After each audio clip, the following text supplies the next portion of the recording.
How wonderful that some of you already got to visit a mosque. You're very fortunate here in Atlanta because you have many mosques, many opportunities to reach out to our Muslim brothers and sisters. In the whole state of Vermont, where I hail from, we have one. So you have no reason to not visit. It's right around the corner from you. There are mosques everywhere. And it's important that we visit because Islam is the most misunderstood and the most maligned religion in the world today. We are being whipped up into fear of Muslims.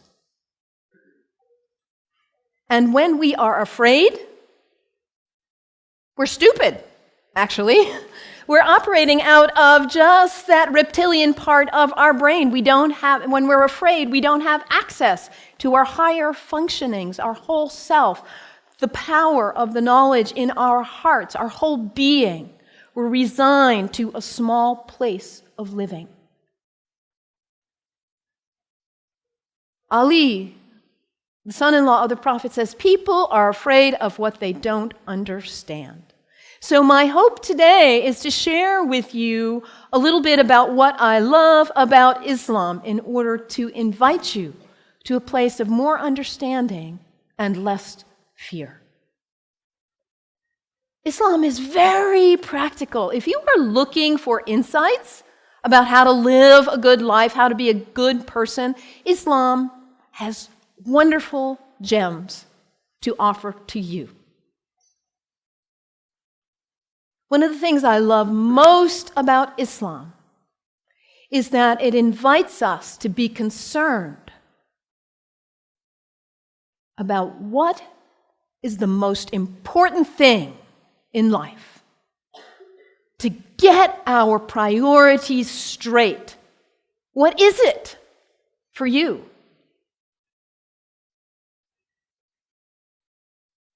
Stuff? Money? Power, prestige, family, kindness, service, love, art, compassion. What is it for you? If you get nothing else out of today, take that one question and live into it. And if you don't know the answer yet, find out. What is it for you? What's most important?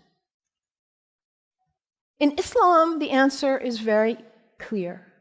La ilaha illallah, Muhammadan Rasulullah. There is nothing but the source, God, the one. How did you say it, Anthony? That love which is greater than we can know. That's what matters. And Muhammad is his prophet. Is the prophet of love. La ilaha illallah, Muhammadan Rasulullah. And the thing about us humans, when we get that clarity, we know what's important. What do we do with that? We forget. That's who we are. We humans, we are the great forgetters. How many of you made a New Year's resolution back on January 1st? How are you doing with it now? Let's be honest. How were you doing January 7th? We get this high resolve and this clarity, and then we get caught up in all the distractions, all the things pulling our attention here and there, and we forget. That poet, Mary Oliver, says, what is it you plan to do with your one wild and precious life? What is it? In order to not waste our life, we need to regularly hit that reset button, come on back to center, to our heart, to what we know is really why we are here, what we know is really important. Regularly throughout the day, to stop and come back and say, well, let me check in and remember what matters so I don't waste my day or my week or my month or my life. And for Muslims, this is prayer, salat. It is the second pillar of Islam. The first pillar, la ilaha illallah, to know what matters. And the second pillar is to hit that reset button in order to regularly come back to center and remember what really matters. And for Muslims, this is not an activity in the head. It's an activity of the whole body. Allah Akbar, Allahu Akbar. Bismillah ar-Rahman ar-Rahim. Alhamdulillah, Rabbil Alameen. Ar-Rahman ar-Rahim. Malik Yawmiddin. Yak na'budu wa yak nasta'in. As-siratal mustaqim. Siratal ladhina an'amta alayhim. Ghayril maghdubi waladdallin. Amin. Allahu Akbar. Allahu Akbar. Allahu Akbar.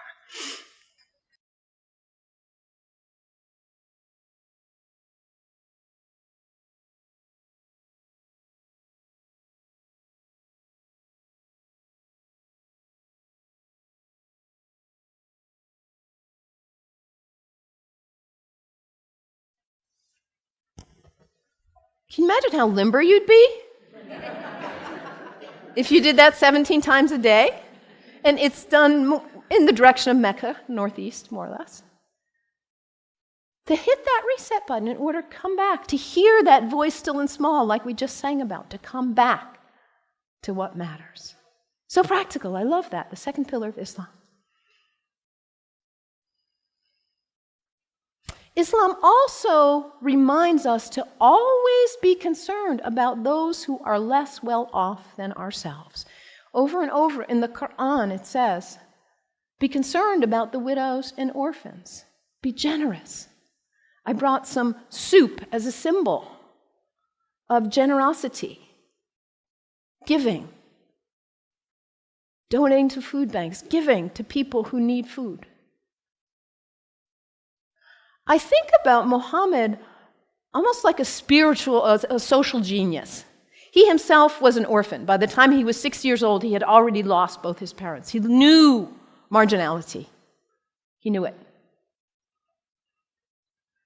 And what happens when there is imbalance in a society where there are some who have a lot and some who don't have enough? What happens here?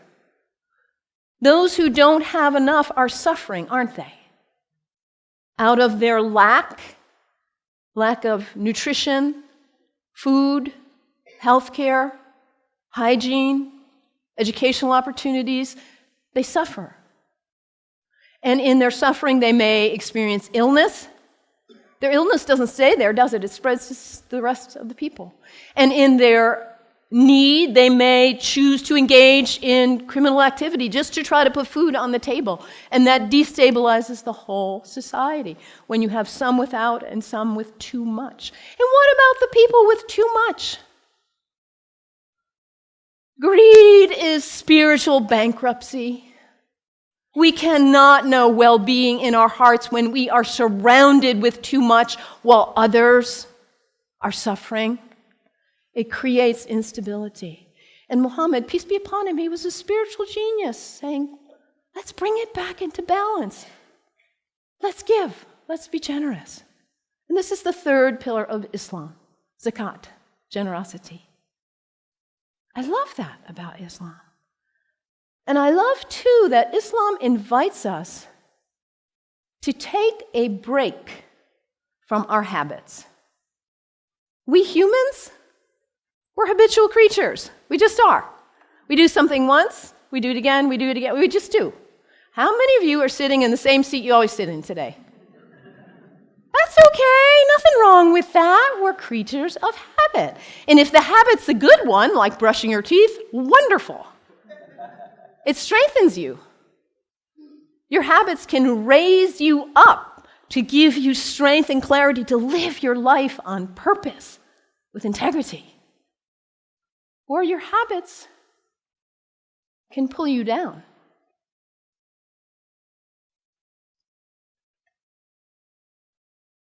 To take a break from your habits, because what happens when you try to take a break from your habit, when you try to stop reaching for whatever it is and you cannot? What is it for you? Coffee? Sugar?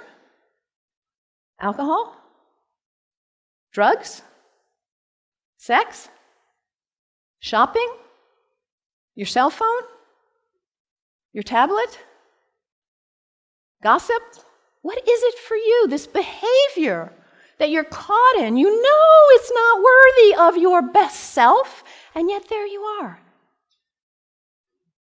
It's addiction, isn't it? When we can't stop reaching for it, we can't stop doing it. And yet your life is so valuable, you matter. And to live your life on purpose and to cultivate the habits that raise you and strengthen you so you can be your most beautiful, best, loving, caring, giving self. So to take a break from your habits so you see who's in the driver's seat in your life. And put yourself back in the driver's seat, whatever it is for you. There are other people in this room who have also struggled with addiction in this way and who have overcome it.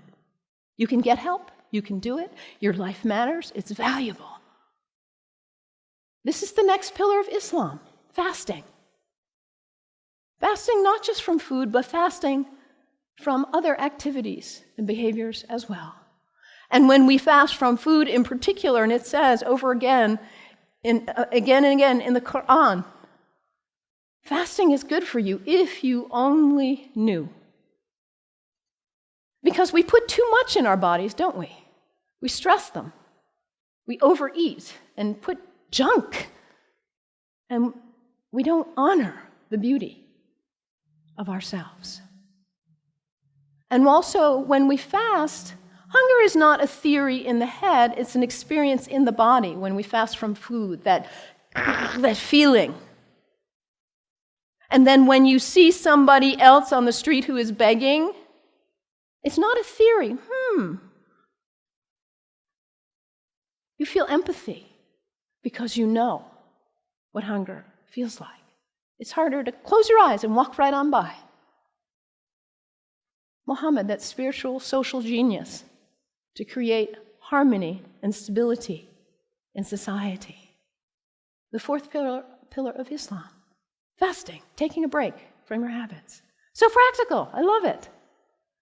And I also love about Islam that it encourages us to take a break from our location, to travel with intention, to recognize the power of space, the sacredness of space, and how the greats who have walked on this earth have blessed the earth with their presence, their breath, their thoughts, their actions.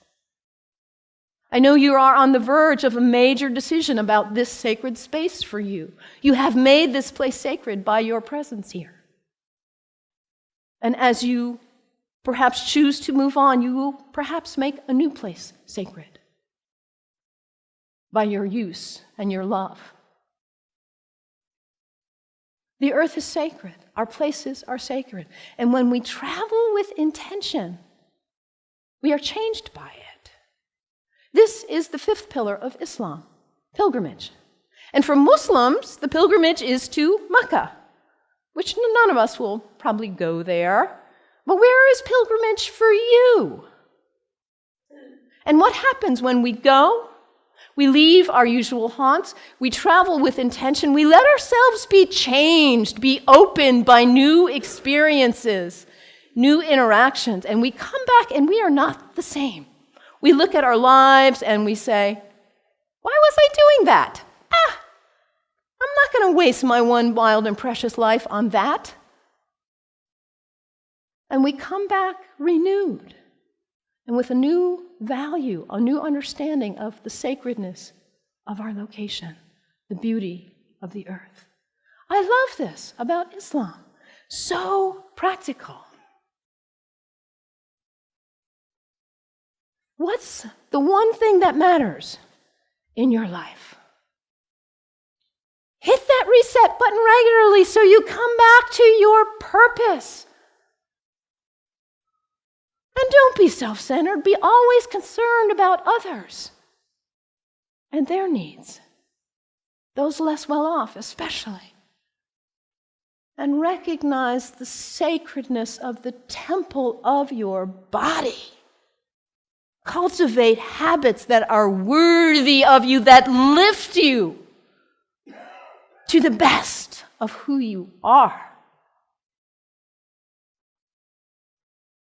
And recognize the sacredness of space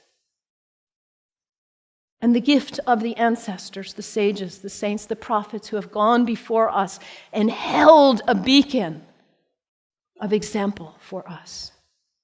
Travel with intention. Let yourself be changed. The 5 pillars of Islam. What great practical advice for living your life on purpose.